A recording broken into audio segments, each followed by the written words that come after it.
भैंस दूध कम दे रही है, मजबूरी है पानी मिलाना। या अल्लाह नाराज मत होना। चौधरी साहब, मेरे लिए 1 किलो दूध नहीं 2 किलो दूध रखना। जी साहब, भैंसें दूध कम दे रही हैं, वही 1 किलो ही मिलेगा।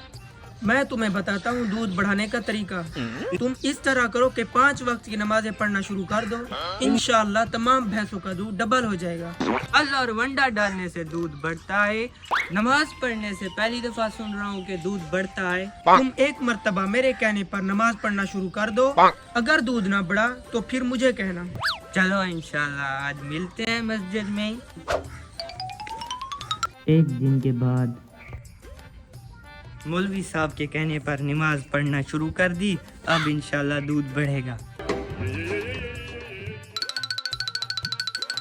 बेटा, आज मैं नमाज पढ़ के आया हूँ, बड़ी बाल्टी ले आओ, भैंस का दूध निकालते हैं। अब्बा, गजब हो गया, आज हमारी भैंस मर गई। मौलवी ने तो कहा था नमाज पढ़ने से दूध बढ़ेगा, भैंस कैसे मर गई? मिलता हूँ मौलवी से।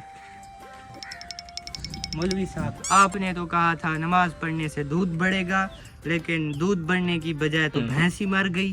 टेंशन ना लो, दूध बढ़ेगा, नमाज ना छोड़ना, अल्लाह आजमा रहा है। ठीक है मौलवी साहब।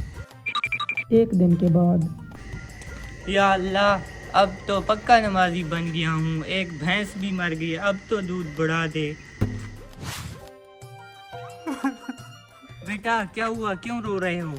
अब्बा, आज एक और भैंस मर गई। इस मौलवी को तो मैं मिलता हूँ। मौलवी साहब, तेरी वजह से मेरी एक और भैंस मर गई। तूने अच्छा मसला बताया मुझे।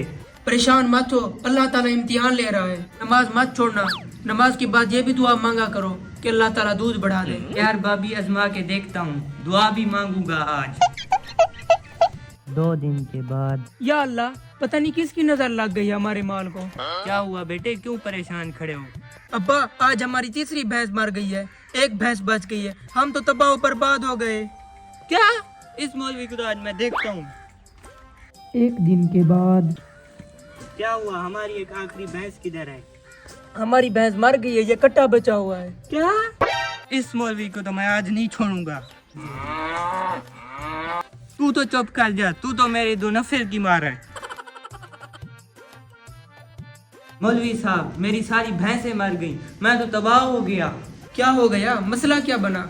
तुम्हारे कहने पर मैंने नमाज पढ़ना शुरू की, 4 दिन में 4 भैंसें मर गई। मेरे भाई, ये अल्लाह ताला की तरफ से तुम्हारा इम्तिहान था। मौलवी साहब, ये अच्छा इम्तिहान था, मैं तो करोड़ों से पकौड़ों पर आ गया।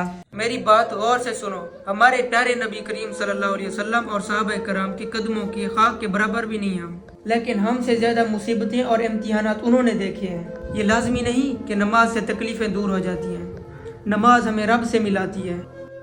मेरे भाई, ये दुनिया बकदर एफेड है, ये नहीं तुम दुआ के लिए हाथ उठाओ और तुम्हारी झोली भर जाएगी। कुछ ना कुछ खुद ही करना पड़ता है, और ये भी हो सकता है कि तुम्हारे ऊपर बड़ी मुसीबत आने वाली हो और तुम्हारे माल के सदके टल गई हो। मौलवी साहब, तुम्हारी बात मेरे दिल पर लगी है, आओ आज दिल से नमाज पढ़ते हैं। तो मेरे भाइयों, अगर आप पे भी कभी अल्लाह की आजमाइश आ जाए तो अल्लाह से दुआ मांगे, क्योंकि देने वाला भी वही है और लेने वाला भी वही है।